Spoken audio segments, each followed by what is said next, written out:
சற்று முன் கிடைக்கப்பெற்ற மிக முக்கியமான செய்தி ஒன்று வெளியாகி உள்ளது. அனைத்திந்திய அண்ணா திராவிட முன்னேற்றக் கழகத்தில் மிகப்பெரிய அளவிலான மாற்றம் ஏற்பட்டுள்ளது.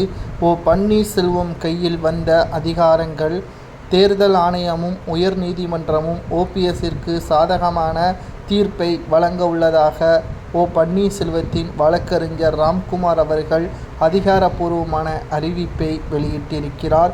கடந்த சில மாதங்களாகவே தேர்தல் ஆணையம் என்ன கூறப்போகிறது, இரட்டை இலை சின்னம் யாருக்கு சொந்தம் என்ற எதிர்பார்ப்புகள் அதிக அளவில் இருந்தது. கடந்த மாதம் ஏப்ரல் 27ஆம் தேதி இரு தரப்பினர்களிடமும் கருத்துக்களை கேட்டு உண்மையில் நடந்தது என்ன, யார் மீது தவறு என்பதை நேரடியாகவே தேர்தல் ஆணையம் தெரிந்து கொண்டது.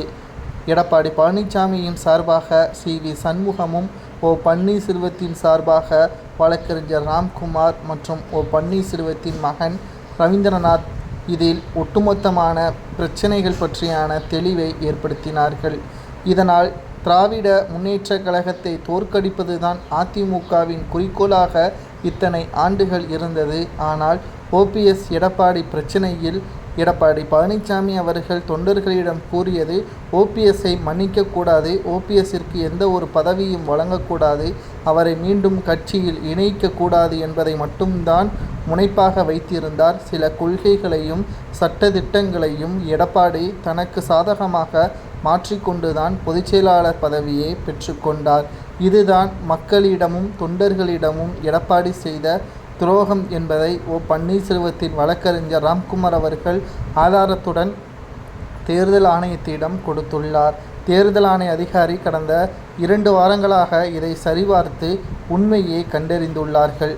எடப்பாடி செய்தது தவறுதான். அவருக்கு உறுதுணையாக இருந்த முன்னாள் அமைச்சர்களும் மூத்த நிர்வாகிகளும் இதற்கு உடனாக இருந்துள்ளார்கள். எடப்பாடி பழனிசாமி அவர்கள் இணை ஒருங்கிணைப்பாளராக இருந்தார். ஆனால் தற்பொழுது அந்த பதவியையும் அவர் ராஜினாமா செய்துவிட்டார். ஆகையால் ஒருங்கிணைப்பாளர் என்ற பதவியில் ஓபிஎஸ்ஸின் பெயர் மட்டும்தான் தற்பொழுது வரை இருக்கிறது. 2026 சட்டமன்ற தேர்தல் முடியும் வரை ஒருங்கிணைப்பாளராக ஓபிஎஸ்ஸின் பதவிக்காலம் இருக்கிறது. இன்னும் 13 மாதங்கள் ஓபிஎஸ் தான் ஒருங்கிணைப்பாளர் என்பதை தெளிவாக தேர்தல் ஆணைய அதிகாரிகளை தெரிவித்திருக்கிறார்கள். இதனால் புதிய அதிகாரங்களுடன் ஓபிஎஸ் அவர்கள் கெத்தாக அதிமுகவின் அலுவலகத்திற்கு செல்வார் என்றும் எதிர்பார்க்கப்படுகிறது. உங்களது கருத்துக்களை கூறுங்கள்.